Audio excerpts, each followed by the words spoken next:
Hello everyone, good morning to all of you. Today's our topic is inverse trigonometric function, chapter 2 for class 12th. तो आज हम inverse trigonometric function के बारे में पढ़ेंगे। सबसे पहले आपको पता होना चाहिए इन्वर्टिबल फंक्शन। इन्वर्स, यहाँ पे इन्वर्स है, मीन्स दैट आपको इन्वर्टिबल फंक्शन के बारे में पता होना चाहिए। सबसे उसके बाद आपको पता होना चाहिए कि इन्वर्टिबल की मीनिंग क्या होती है। इन्वर्टिबल जो कि वर्ड से ही बना है, इन्वर्स वर्ड से ही इन्वर्टिबल बना है। तो इन्वर्ट कोई चीज़ क्या होता है? उल्टा, ओके, अपोजिट। तो इन्वर्टिबल फंक्शन, इन्वर्टिबल मतलब वही फंक्शन जिसका इन्वर्स पॉसिबल होगा वही इन्वर्टिबल होगा, ओके, मतलब जिसका इन्वर्स निकाला जा सके वही चीज़ इन्वर्टिबल होती है, ठीक है। अब इन्वर्टिबल फंक्शन की बात करते हैं। A 1 and 2 function is said to be an invertible function. अगर कोई भी फंक्शन आपको f(x) इज इक्वल टू या साइन कॉस टर्म में कुछ भी दिया जाता है, या फिर ट्रिग्नोमेट्रिक है, मीन्स ट्रिग्नोमेट्रिक फंक्शंस होंगे साइन कॉस टेन, तो आपका वो फंक्शन 1 होना चाहिए और ऑन2 भी होना चाहिए, तभी वो फंक्शन क्या होगा? इन्वर्टिबल फंक्शन होगा। तो आपको हमेशा ऑलरेडी पता रहे कि जब भी आपको आएगा कि इन्वर्टिबल फंक्शन क्या होता है, तो आप कहेंगे the function which have 1 and onto both, means वो फंक्शन आपका 1 भी होगा और ऑन2 भी होगा।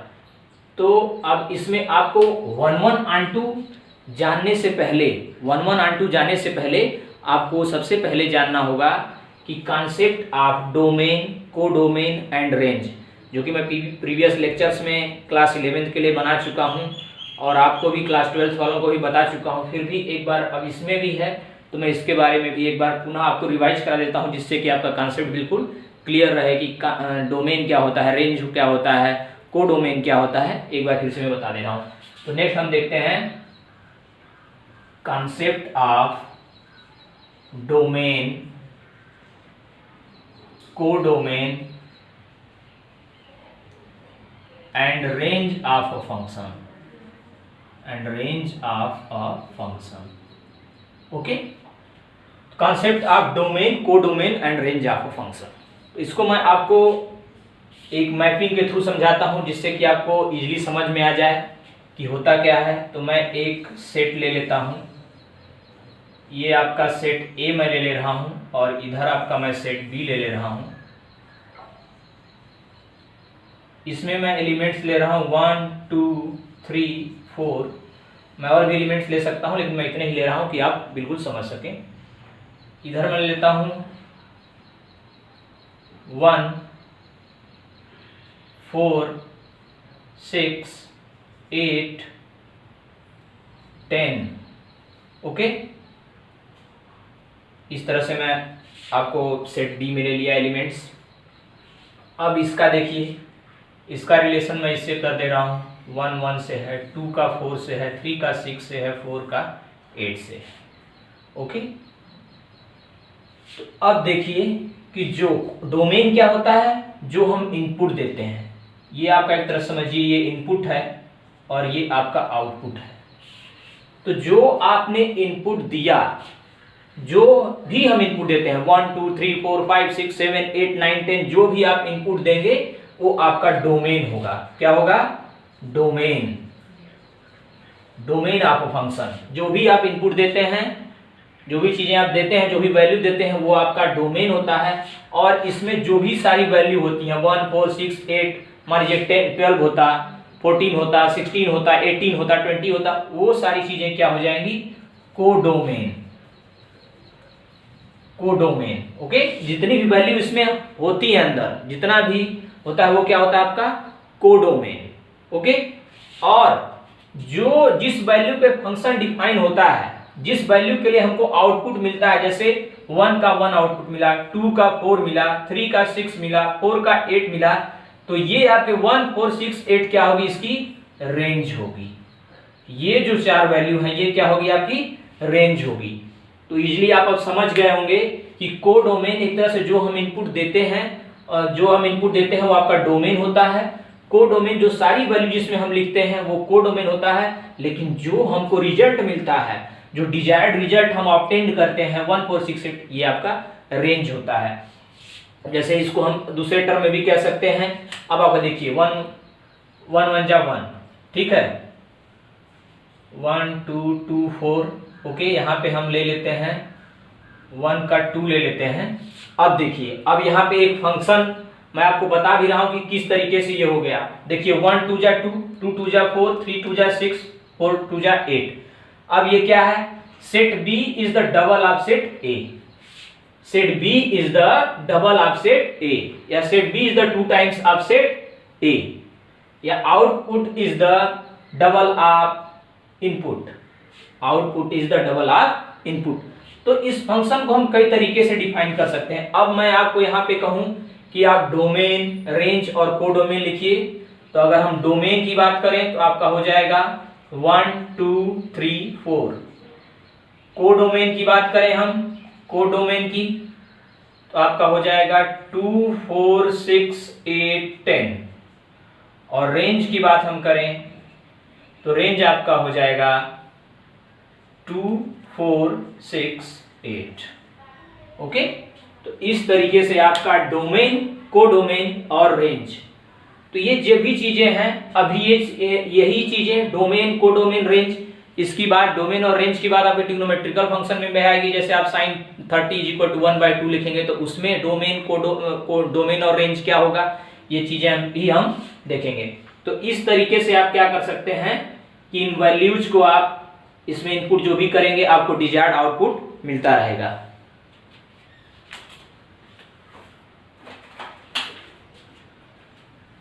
तो नेक्स्ट अब हम इसमें देखते हैं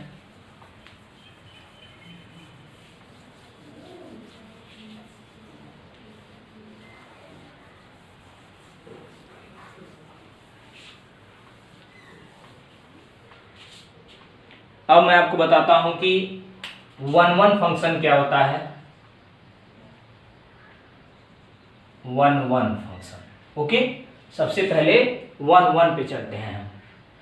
तो 1 1 जो फंक्शन आपका होता है, all elements of set A, okay, all elements of set A, कोई भी आप सेट बनाएंगे, all elements of set A must be related to the elements of set B. Means that all elements of set A must be related to the elements of set B। Means उनके बीच 1 1 का relation होगा, 1 1 का connection होगा, वो आपका 1 1 function होता है। जैसे मैं अभी आपको एग्जांपल एक बताऊंगा इसमें, तो आप समझ जाएंगे। पहले आप ये समझ लीजिए कि मैं डिफिनीशन क्या बोल रहा हूं वो बिल्कुल आपको क्लियर होनी चाहिए। मैंने क्या बोला कि all elements of set A must be related to elements of set B। means that all elements of set A must be related to set B। Okay, तो इस तरीके से 1 1 कनेक्शन भी हम इसको लिख सकते हैं। ये 1 1, इसका मतलब कोई हम एग्जांपल ले लेते हैं। एक हमने सेट A ले लिया और यहां सेट बी ले लिया, ओके, इसमें मैं ले रहा हूं 1 2 3 4, यहां पे ले रहा हूं 1 4 9 16 25, इस तरीके से मैं ले रहा हूं वैल्यू। तो जैसे ये आपका हो गया 1 1 से रिलेशन, 2 4 से रिलेशन, 3 9 से रिलेशन, 4 16 से relation. All elements of set A must be related to set B। तो एलिमेंट A का जो सेट है 1 2 3 4 वो क्या है, सेट B से रिलेटेड है, सेट B के साथ रिलेटेड है। यहाँ पे आपको 1 1 पे एक ध्यान देना होगा कि इसमें आपका कोई भी एलिमेंट नहीं बचना चाहिए, इसका रिलेशन किसी न किसी एक एलिमेंट से यहाँ होना चाहिए। कोई भी एलिमेंट, इसमें एलिमेंट्स बच सकते हैं बट आपका सेट A में कोई भी एलिमेंट आपका नहीं बचना चाहिए। तो ये आपका होगा 1 1, ये क्या होगा 1 1 फंक्शन इसको हम बोलेंगे। तो इस तरीके से आप क्या कर सकते हैं, इसको इजीली समझ सकते हैं। अब अगर आप इसी को, मैं इसी में आपको, ये आप देख लीजिएगा, मैं इसी में आपको बना दे रहा हूं। नेक्स्ट अगर सपोज कर लीजिए यही चीजें हैं। और आपका ओके, मैं इसको रफ कर देता हूँ, फिर से आपको बताता हूँ कि आप ये बताइएगा क्या ये 1 1 होगा कि नहीं होगा। 1 2 3 4 और यहाँ पे आपका मैं लेता हूँ 1 4 9 16 25। इस तरीके से मान लीजिए इसका रिलेशन यहाँ भी है, यहाँ भी है, इसका यहाँ भी है और यहाँ भी है। तो इस तरीके से अगर फंक्शन आपको दिया हुआ है, इसका रिलेशन हम इससे छोड़ देते हैं, इसका रिलेशन इससे लेते हैं, इसका रिलेशन इससे लेते हैं। तो अब ये सेट ए है और ये सेट बी है। तो अब आप ये सोचेंगे कि ये 1 1 फंक्शन है कि नहीं है। तो ये आपका 1 1 फंक्शन नहीं होगा। क्यों? कि इसका एक ही एलिमेंट इससे अटैच होना चाहिए था। यहाँ पे एक एलिमेंट होना चाहिए था, एक से ज्यादा नहीं होना चाहिए था। यहाँ पे ये 1 एलिमेंट 1 और 4 दोनों के साथ है, तो इसको मेनी वन फंक्शन बोलते हैं। जो मैं आपको पढ़ा चुका हूं, ये मेनी वन फंक्शन इसको हम बोलते हैं। तो ये आप 1 1 कैसे फाइंड आउट करेंगे, ये आप देख लीजिए कि 1 1 फंक्शन है कि नहीं है। एक मैं और आपको एग्जांपल दिखा रहा हूं। जैसे 1 2 3 4 आपने ले लिया, इधर आप ले लेते हैं 1 4 9 16। सपोज कर लीजिए ये आपका ये इससे रिलेटेड है, बट ये किसी से रिलेटेड नहीं है, ये भी आपका 1 1 फंक्शन नहीं होगा। ये 1 1 क्या, ये फंक्शन ही नहीं है। फंक्शन की डिफिनीशन में आपको बताया था कि हर एक एलिमेंट सेट ए का क्या होना चाहिए, वो सब अटैच होना चाहिए, किसी न किसी के रिलेशन में होना चाहिए, तभी वो आपका क्या होगा, 1 1 फंक्शन होगा।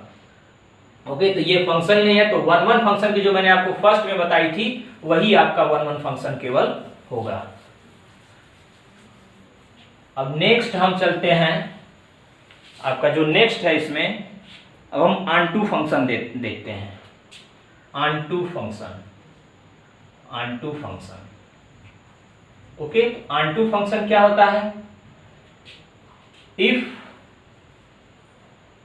Codomain is equal to range, if codomain is equal to range of a function. If codomain is equal to range or range is equal to codomain, then function is called onto function. आप इसको equal कहिए या range is equal to codomain कहिए, then function is called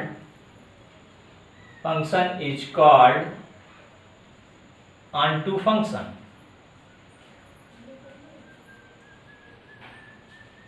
means अब codomain और range की बात की जा रही है कि कोडोमेन रेंज के इक्वल हो जाए।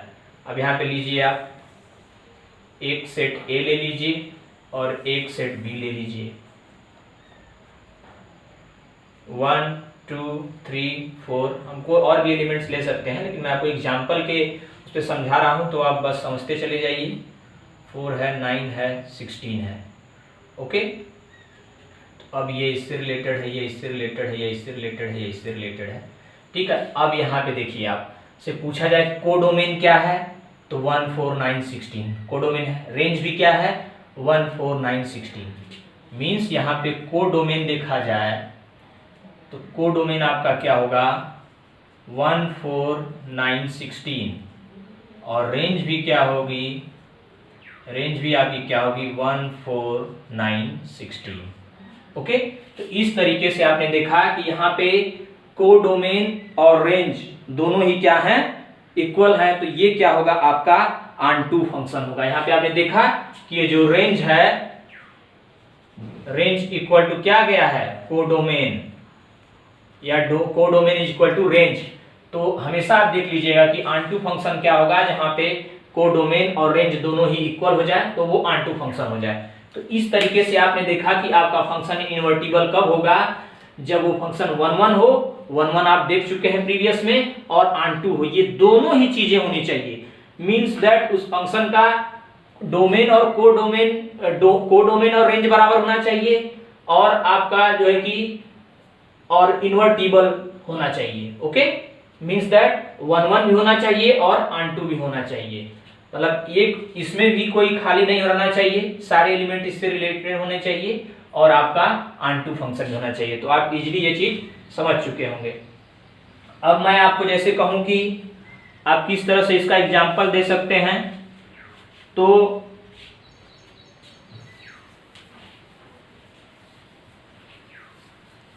अब इसमें हम ये देखते हैं कि जैसे किसी फंक्शन को हम कब कहेंगे कि इसका इन्वर्स पॉसिबल हो सकता है, या कौन सा ऐसा होगा फंक्शन जिसका हम कहेंगे कि इसका इन्वर्स पॉसिबल है।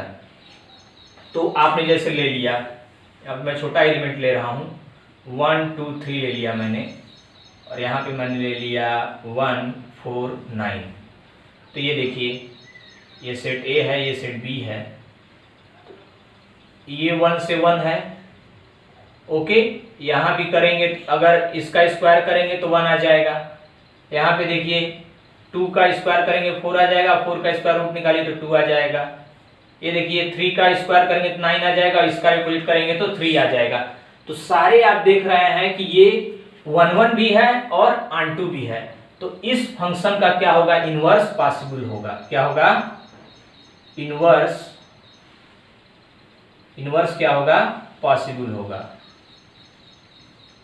ओके, तो ऐसे फंक्शन जिसका कि 1 1 हो वो और ऑन2 हो तो उसका क्या होगा, इनवर्स पॉसिबल होगा। If a function is 1 1 onto then only it inverse is possible, only it inverse is possible. Okay, इस तरीके से आप इन्वर्टिबल का कॉन्सेप्ट समझ चुके होंगे। नेक्स्ट मैं आपको बताता हूं trigonometric and inverse trigonometric function. Okay, trigonometric and inverse trigonometric function, इसको हम हटा देते हैं, सब इसी में चल रहा है लेकिन इसको भी हटा देते हैं। ट्रिग्नोमेट्रिक एंड इनवर्स ट्रिग्नोमेट्रिक, ये आज आप कॉन्सेप्ट समझ लीजिए। आपके सिलेबस में यही सारी चीजें हैं लेकिन वो ट्रिग्नोमेट्रिक की हैं। और नेक्स्ट में आपको ग्राफ भी बताया जाएगा, क्योंकि ग्राफ नहीं है फिर भी आपको ग्राफ सीखना जरूरी है। तो देखते हैं next, trigonometric and inverse trigonometric. Okay, trigonometric and inverse trigonometric function, ठीक है। तो एक तरफ ट्रिग्नोमेट्री का ले लेते हैं, एक तरफ इनवर्स ट्रिग्नोमेट्री का ले लेते हैं। यहाँ पे लिख लीजिए फंक्शन। ओके, तो हम लेते हैं यहाँ पे साइन 30। साइन 30 की वैल्यू क्या होती है, 1/2। तो ये हो गया आपका क्या, ये है ट्रिगोनोमेट्रिक। और इधर ले लीजिए inverse trigonometric. Okay, sine 30 is equal to 1/2 हो गया। और इधर इनवर्स की बात है तो इधर क्या हो जाएगा, 30 degree is equal to sine inverse 1/2। Okay, इस तरीके से आप लिखेंगे कि ट्रिग्नोमेट्रिक में अब क्या हो गया, साइन 30 इज इक्वल टू 1/2, और यहाँ क्या हो गया 30 डिग्री इज इक्वल टू, उधर जाएगा तो क्या हो जाएगा साइन इनवर्स 1/2। अब इसमें आपको बताना है कि इसमें आपका डोमेन क्या है, रेंज क्या है, ठीक है। तो आप ये देखिए, मैंने बोला था जो इनपुट देंगे, तो ये आपका इनपुट है, ये क्या है आपका डोमेन हो गया। क्या हो गया, डोमेन हो गया। और ये जो आपका आउटपुट आया है ये क्या हो गया, रेंज हो गया। ये क्या हो गया, रेंज हो गया। ये आपका 30 डिग्री क्या है, डोमेन हो गया। और इसको हम लिख सकते हैं क्या, ये एंगल ही है, एंगल को डिनोट कर रहा है, ये डोमेन हो गया। और आपका ये रेंज है, ये क्या बता रहा है, वैल्यू बता रहा है। क्या बता रहा है, वैल्यू बता रहा है। ट्रिग्नोमेट्रिक फंक्शन में अगर इस तरह से फंक्शन लिखा हो तो ये आपका क्या हो जाएगा, डोमेन, और ये आपका क्या हो जाएगा, रेंज। इस तरीके से आप ट्रिग्नोमेट्रिक फंक्शन में डोमेन और रेंज को फाइंड आउट कर सकते हैं। क्योंकि एक तरह से आपने देखा कि ये आपका इनपुट था और ये आपका आउटपुट मिला। 30 डिग्री क्या दिया आपने, इनपुट दिया, तो यहाँ आपको आउटपुट मिल गया। नेक्स्ट अगर उसमें देखा जाए आपका, तो आपको अब उधर से साइन इनवर्स 1/2 की वैल्यू निकाल रहे हैं आप। ओके, साइन इनवर्स 1/2 कर रहे हैं तो आपका 30 डिग्री आ रहा है। मींस दैट ये जो 1/2 है ये आपका क्या है, ये डोमेन है आपका। क्या है, डोमेन है। ये आपने इनपुट दिया है, इसको ये क्या किया है आपने, ये इनपुट दिया है। तो साइन इनवर्स 1/2 की जब आपने वैल्यू कैलकुलेट की तो उसका आ गया 30 डिग्री, जो कि आपका ये एंगल हो गया। एंगल ही ये क्या है, आपका आउटपुट है, ये आपका इनपुट है।